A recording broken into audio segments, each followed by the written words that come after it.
These are the worst punishments in the Imperium of Man. Number 6. The arbites public execution. Say you're a planetary governor. You control billions of people, a whole world's worth of military output, and all the tides flowing upward to the Imperium. And somewhere in that flow, you start thinking, what if a little of this stayed here? What if it specifically stayed with me? Corruption at this level isn't unusual. The Imperium spans 1,000,000 worlds and is 10,000 years old. People have been embezzling since before the invention of money, and they're not going to stop now. The problem isn't the crime, the problem is the Adeptus Arbites. The Arbites are the Imperium's law enforcement, answerable only to Imperial law, completely untouchable by local politics. When they come for a governor, nobody can help them. Not their allies, not their staff, not their money. Think the IRS, but the audit ends with a public execution, and nobody's getting a refund. The Arbites are judge, jury, and executioner. They don't do lengthy trials or appeals. They storm in, they assess, they sentence, they carry it out. What they do choose to spend time on is making sure the right people witness what happens. Corrupt officials get executed publicly. So, public execution. The crimes get read aloud. Every bystander hears exactly what was done and to whom. Other officials in the sector get the details. Sometimes they're standing right there watching. The point was never just punishing one governor. The point is every other governor who hears about it and makes different choices going forward. The body stays visible afterward, left in place until the arbites decide it served its purpose, which, knowing the arbites, is a very long time. Number 5. The Pain Glove. If you thought being a superhuman demigod engineered for war would at least get you out of punishment, the Imperial Fist would like a word. Space Marines are post-human soldiers built from the ground up to be the finest warriors alive. Their pain tolerance is so far past normal humans that conventional punishment is basically a swat. Isolation? They treat it as meditation. Flogging? A Marine will just stand there and wait politely for you to finish. The whole framework that keeps regular soldiers in line just doesn't land on a body specifically engineered to ignore it. So the Imperial Fists tried everything. Confinement, endured.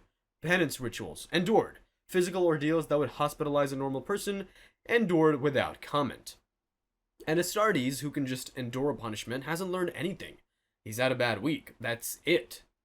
Enter Rogel Dorn. He's the Primarch of the Imperial Fists. A Primarch is basically a genetically perfect superhuman who founded a chapter, and Dorn decided the solution was the Pain Glove. The Pain Glove is an electrofiber mesh. It covers the entire body like a second skin, head excluded, suspended in a vertical shaft. No physical harm, no marks, no damage at all. It just stimulates the nerves electrically, directly, and the body has no defense against it. Because there's nothing to defend against. The nerves are just being told they're in agony, and they believe it completely. What earns you this? Failure. Any failure the chapter decides needs processing, a mission that went wrong, a moment of spiritual weakness, something that needs to be confronted before a Marine can continue serving with a clear conscience. The chapter orders you in, or sometimes you enter it yourself. Either way, you stay until the chapter is satisfied you've sufficiently reckoned with whatever brought you there. Both options feel equally voluntary, if you know what I mean. Their successor chapters, offshoots carrying the same gene seed, use variations of the same device. It's the most recoverable thing on this list. That stops being a comfort pretty quickly. Number 4. Servitudo and perpetuis. Steal from the wrong people in the Imperium, and they don't execute you, they find a use for you. The Adeptus Mechanicus is the Imperium's technology cult.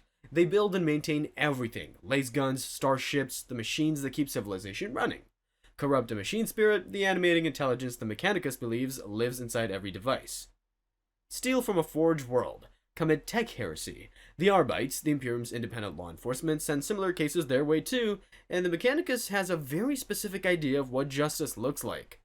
They do servitors. Real AI is banned across the Imperium.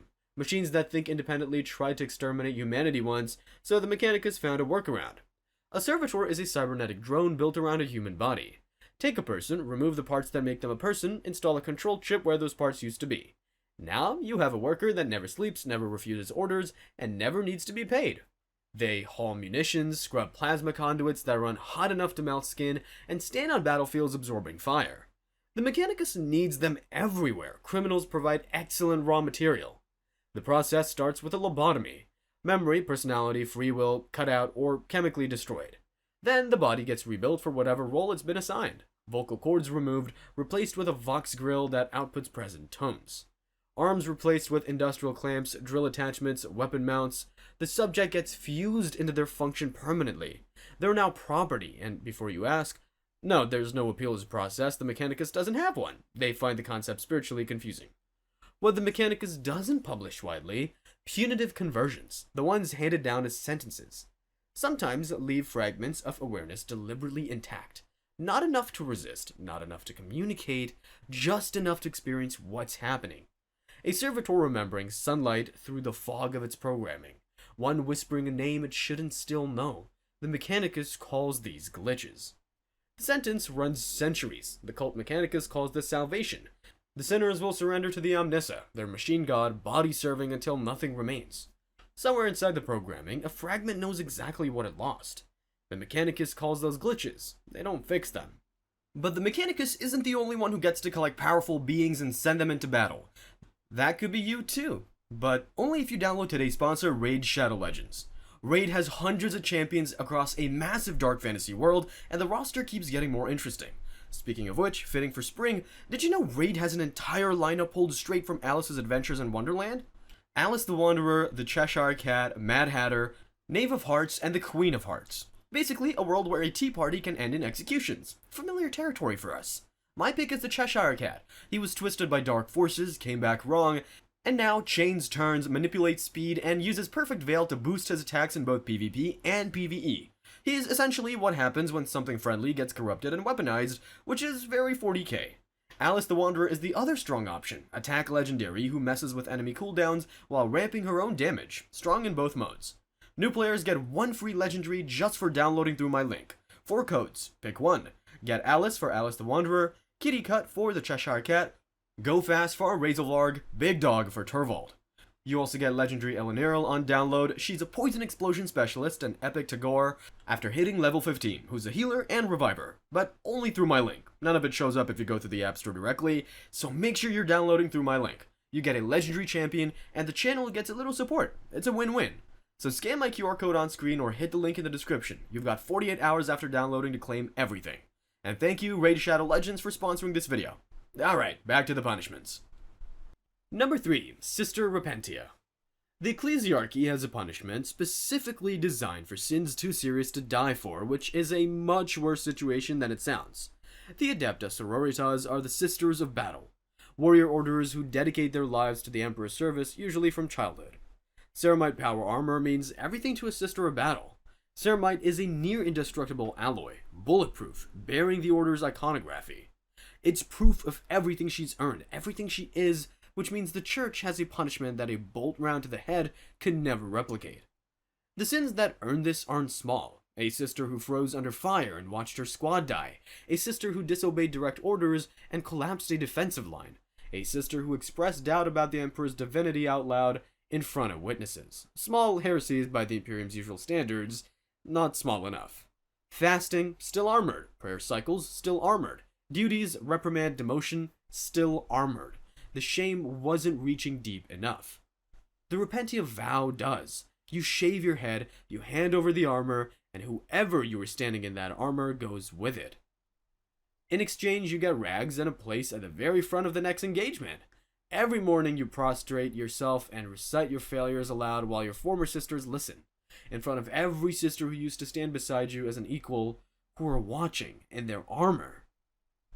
Combat comes quickly, just an eviscerator, a chainsaw scaled up to split vehicles, and orders to charge whatever's most dangerous. A mistress of repentance follows behind carrying a neural whip, a lash that delivers electrical pain directly to the nervous system. Her job is making sure you keep moving forward. You feel everything that reaches you. There is no medical priority for Repentia. The only exit is a death the Order judges heroic enough. Some fight it on the first charge, others wait, completely aware, same battles, same lines, wrong side of the armor. Number 2, the Penitent Engine. Somewhere in the Imperium right now, a convicted priest is being marched into enemy fire by the same church he betrayed, and the church is calling it an act of mercy. A priest who embezzled tithes meant for a war zone hospital, a planetary governor who quietly converted to chaos and spent 30 years delivering souls to demons. a battle sister who committed atrocities against the civilians she was supposed to protect. These people don't get executed. Sinners gone, suffering ends. That's not enough. Archoflagellants are criminals surgically lobotomized and rebuilt into combat cyborgs. The church already had those, but the mind wipe means the sinner isn't present to experience any of it. Punishment's gone the moment the surgery finishes. Public torture ends too quickly. Imprisonment is invisible. They needed conscious, visible, ongoing suffering they could also point at an enemy. The ecclesiarchy is nothing if not efficient. So here's what you're looking at. A bipedal walker, roughly the size of a truck, weapons where the arm should be, the pilot's body mounted fully exposed on the front. Your spine gets wired into the frame, arms locked into forward-facing flamers and spinning buzz blades. An implant buried deep in the brain starts amplifying pain signals well past normal human range. Not dulling them, amplifying them. Chemical injectors pump guilt and anguish into your nervous system. In combat, out of combat, makes no difference all the time. You charge, can redirect, can't stop, shrapnels opens you up, and the machine keeps moving. You feel all of it, amplified, injectors still running. This continues until something destroys enough of the machine to end the life support underneath. Some pilots last months, some years. The church doesn't track the average. The church calls this redemption. Number 1. The anchorite entombment. Most punishments in the Imperium end when the body does.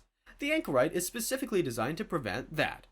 Among the Sisters of Battle, some sins earn a mortifier. Running from battle earns something worse.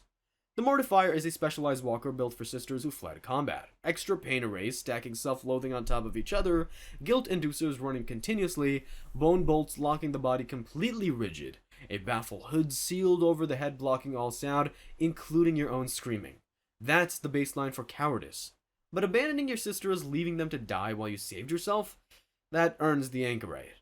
The anchorite is a mortifier with one addition. They weld an adamantine sarcophagus around the entire assembly. Adamantium is near indestructible, the densest material the Imperium produces, and in case you're wondering what that means practically, they thought about every way out and closed them. The sarcophagus doesn't touch the internal systems. Pain amplification continues, guilt injectors run without pause, hood stays sealed. What it does is stop damage reaching the organic components inside.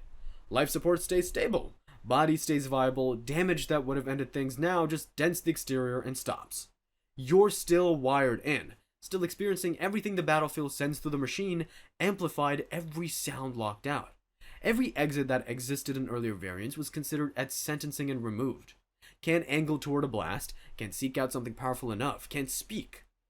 You just wait inside the noise for damage catastrophic enough to finally breach what they sealed around you. Documented cases have lasted decades. Some are still out there, deploying, fighting inside the sarcophagus in complete isolation. The systems run exactly as designed. The machine doesn't know it's a punishment. It just keeps going. The ecclesiarchy calls this mercy extended even to the undeserving. They've had 10,000 years to develop that vocabulary. They're very good at it by now. Those are the worst punishments in the Imperium of Man, a civilization that's had 10,000 years to perfect suffering as a public service and genuinely considers this the merciful option.